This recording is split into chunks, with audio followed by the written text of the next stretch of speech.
राजा माणूस गरिबांचा कैवारी। आताच शिंदे मामांनी सांगितलं, मोरे मामांनी, की आम्हाला शक्तीदादा खूप मदत करत असतात। म्हणजे ज्येष्ठ नागरिकांचा आधारस्तंभ, केशवनगरच्या विकासाची ब्लूप्रिंट आपल्या स्वतःकडे तयार करून ठेवलेली आहे। फक्त वाट पाहतोय पुणे महानगरपालिकेत जाण्याची।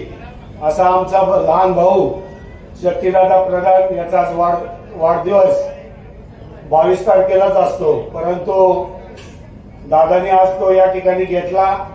दरवर्षीप्रमाणे 10वी असेल 12वी असतील, या मुलांनी 70-60% ज्यांनी मार्क्स काढलेले त्यांचा गुणगौरव सोहळा दरवर्षी त्यांच्या वाढदिवसानिमित्त होत असतो। परंतु यावर्षी त्यांनी ठरवलं की अतिशय मोठ्या प्रमाणामध्ये हा गुणगौरव सोहळा आपण या ठिकाणी घेऊ, आपल्या स्वतःच्या शेतावर घेऊ आणि त्यांच्या संपूर्ण कुटुंबाला, ते कुटुंब त्या मुलीसाठी, त्या मुलासाठी या ठिकाणी घेऊन येतात।